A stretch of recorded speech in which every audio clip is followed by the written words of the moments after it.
Okay, it is Monday and it is around 11:30 and about 75 degrees, and it's real humid. We had a lot of rain over the weekend, so my garden is loving that, but so are the weeds that I haven't been able to get down here and pull because I've had a foot injury. And so I made it down here this morning to take a look around and see how the garden was doing. And I need to pick some of these sugar snap peas over here, because if I don't keep them picked, they will stop producing, and there's a lot of them on here right now.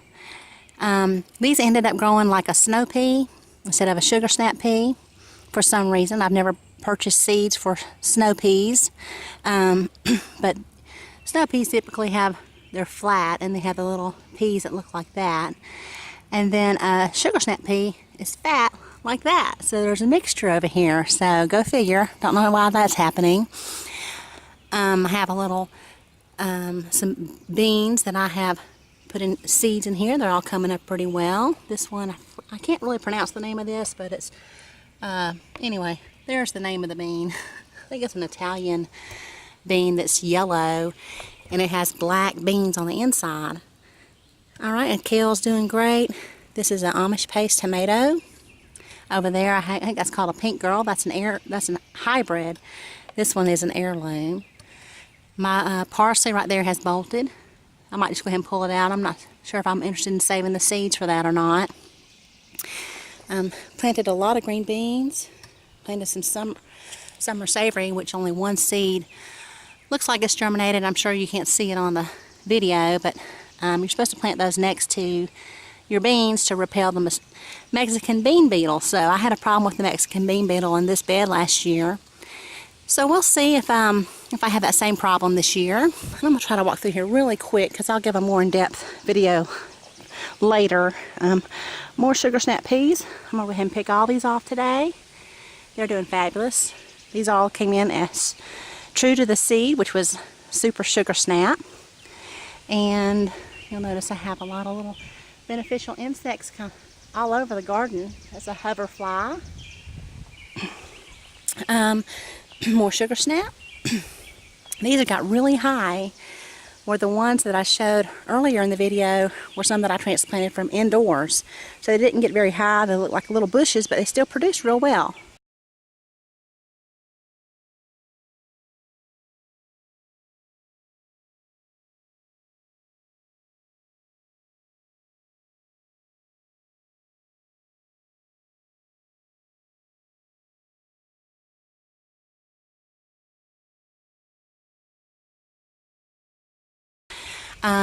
The red of Florence onions are just huge. Cilantro, I'm letting some of that bolt. That beneficial insects just love cilantro flower. Alrighty, forage is coming up all over the garden. This is the rat's tail right here. It's blooming. It looks real pretty. And my last video, I mentioned that this is one that turns into little pods, and that's what you eat. You stir fry the pods. And apparently that's what it's used in a lot of Thai cooking. It's supposed to taste a little bit like a radish. And let's see over here. I'm looking forward to growing this right here. This is kind of a pointed paste tomato. It's called a Jersey Devil, heirloom. And a lot of people use it to replace the Amish paste. So the pictures of it look real interesting, so I'm excited about that one. Kentucky Wonder green beans coming up on the sides of each of my arches. More sugar snap peas. This is a broccoli that never really headed up much, but I've been picking the little buds off every other day when I can get down here. I'll pick off a little bit here and there. And I put some, I think this is called valerian. I've never grown that before. So we'll see how that does. All this right here, these are all just weeds. I've got to get down here and get these weeds out of the garden. Let's see, some lavender, and then back here a golden jubilee. That's the Chelsea's prize cucumber there that I am hoping to grow up the arch. I will need to give it some more stuff, something else to hang on to. I usually thread a little string around the arch all the way up so that things can climb up it easier. And this is my little experiment bed. if you watched my last video, I had an aphid infestation on some nursery brought transplants of broccoli.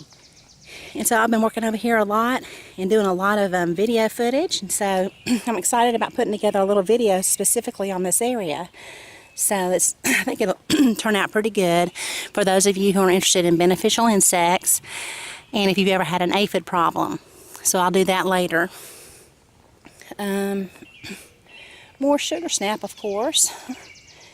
And let's see, this is another tomato I'm excited about. It's an orange Minsk Geckler. So it's supposed to be a large orange tomato. So we'll see how that does. And Cherokee purple. No garden is complete without a Cherokee purple. Carrots are all coming up where I've planted those beside my tomatoes. This is a hybrid. This is a Juliet, which I've grown I grew this 2 years of the 4 years I've been gardening. And it takes over the garden. It's like a cherry tomato plant. You know how big they get and how much they produce. Well, this is very similar. And I don't like the flavor fresh, but they are good cooked. So I thought this year I might can these. More Kentucky Wonder green beans. So I'm just growing green beans and cucumbers up my arches this year, where in the past I've been growing crowder peas up my arches. And then a lot of the borage is blooming. You'll see the little purple blooms on there. Onions seem to be doing fine, and I've got a lot of bolting going on with the cilantro, and I'm going to let those bolt to flowers. This is a yellow pear, the cherry, little small yellow pear tomato. Another cucumber, Boston pickler. And so I've got a lot going on. The same thing with this broccoli. It's not producing a lot of broccoli, but I'll just pick off a few I guess call it spears, little heads of it every once in a while. I'm thinking I'm going to go ahead and just pull all this out. If I can get these weeds out and then plant something else over here. I was intending on planting peppers, but this clay soil, my peppers just don't do well in these clay soils. I've grown peppers in a sandy soil before and they did a lot better. So I'm hoping that by moving them over to the other garden at the other place where I've started another small garden, that we'll have better luck with peppers over there. So if anybody has experience growing peppers in both locations, if you can leave a comment, let me know how they did, one versus the other, a clay soil versus a, not real sandy, but it's somewhat sandy soil. Just let me know. And this is called an Eva purple ball tomato plant. So we've got a couple tomatoes coming in on that one already. I have a few tomatoes coming in on some of my plants. I need to come down here and side dress everything with some more compost though. Okay, so over here, I think that back there is a Rutgers, if I'm not mistaken. No, that would be a Marion. Right behind here is a Marion tomato. This is a Thai pink egg that was grown from seed that I saved last year. I bagged my blooms and I saved some seed last year, and I put a Thai red over there, and it was so tiny when I put it out here. I'm surprised it's still alive, but it's hanging in there. You can see that one. And all through the garden, you'll see that little green bean plant right there. I just popped some seeds all through the garden next to trellises if there was a little spot just to kind of grow a green bean vine. And then oregano's doing fine. This galangal is not doing too well at all. It really needs more shade, I believe. It's too much sun for it over here. I've got to get all these weeds out. It's just going to take me a little while to get over here and get these out. And then some more Kentucky Wonder green beans on either side of the arch. I'm going to have cucumbers planted throughout the garden this year. I hope to get some good cucumbers. Look at this borage. This one's real pretty. Alright, well that's what I've got growing, and I hope to get the video done of the little aphid infestation I had, hopefully within the week. I've got a lot of editing to do for that video, so alrighty, thanks for watching.